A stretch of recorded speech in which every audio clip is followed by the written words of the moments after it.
Now, most people would be surprised that guys in prison would care, first of all, about crimes against someone outside of prison or care about your hygiene.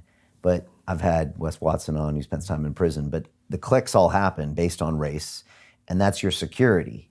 And you then make sure that those people all have good paperwork, and if they don't, then they get rid of you, right? So, and in hygiene's super important, right? All these protocols, it goes militant in there. It goes militant, and from having my own true crime podcast, Brian, and interviewing people who've been in prison all over the world and getting the complete backstories, what I've learned is a lot of people who get involved in crime and addiction do so because something traumatic has happened to them in their childhood.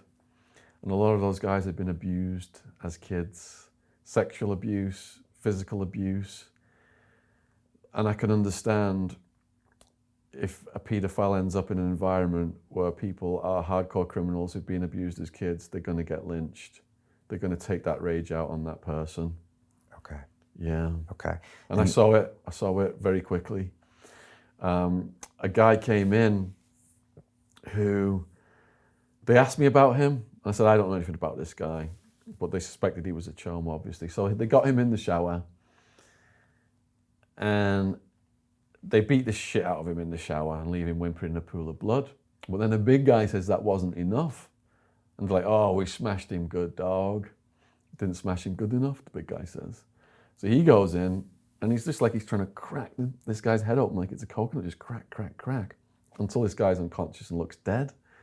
And the guard comes. Every 20, 30 minutes they do a security walk. Lock down, everybody lock down. So I go back to my cell, put my face to the window, and he's getting carried on a stretcher, and there's not just blood coming out of his head, there's yellow stuff coming out of his head, like brain stuff coming out of his head.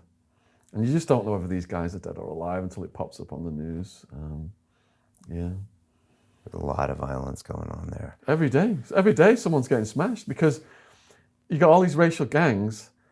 They're all high on crystal meth, getting paranoid about each other and heroin.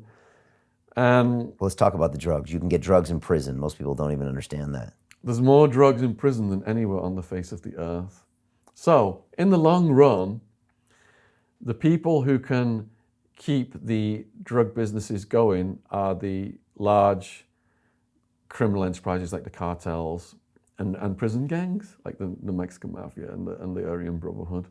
Because in the short run, all the smaller people get wiped out. They don't have the resources to keep it going.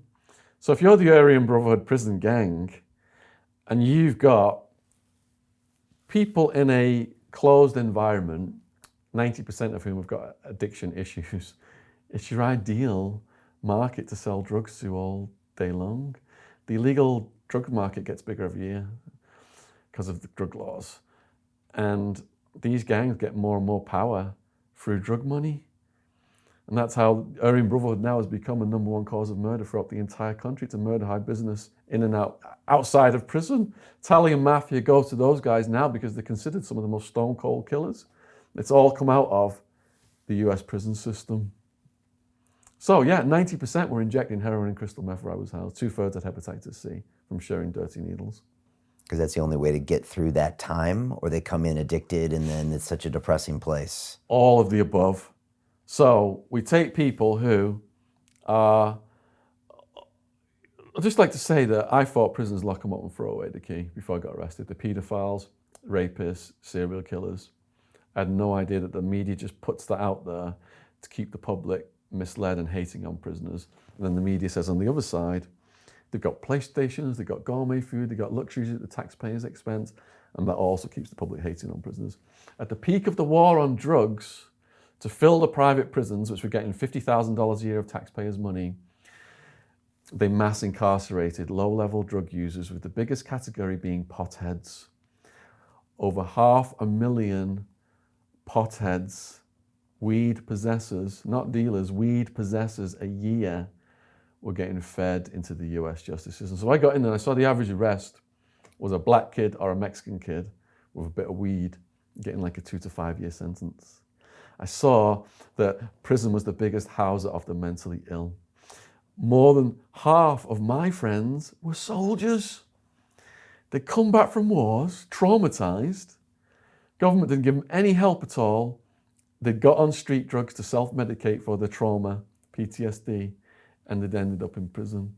So I learned that prison housed society's most vulnerable people. And I became a prison activist through that. And I'm not saying, pedophiles, serial killers, rapists should have it easy through my activism. I'm saying those guys should be doing more time. Why are there people under 3 strikes laws? And people say that I'm making this up. I was in Holland at the Hemp Museum. It's on the wall over there. Under 3 strikes laws, there are people still doing life sentences in America for weed possession, which is 25 to life. And the political pedophiles, government is telling us they don't even have the resources to investigate them. It costs $50,000 a year to have someone in prison. 25 years, that's 1 million. That's where the money's gone.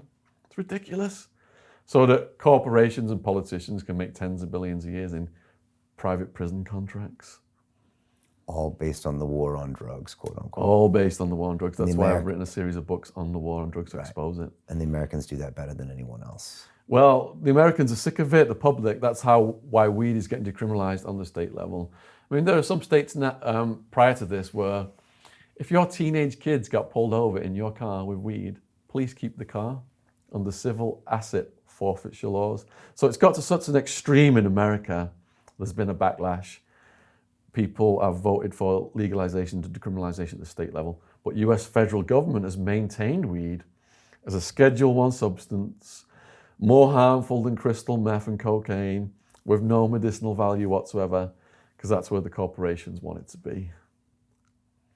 And you got to see the fallout of that in human lives in prison, and it's ugly and nasty. If you arrest a kid for weed, and I'm a member of Law Enforcement Against Prohibition, LEAP, and they say we're cops who are joined to arrest the bad guys. We were assigned to infiltrate student groups, get them high on weed, and then arrest them at the end of the month. What does that do to that kid? He's criminalized.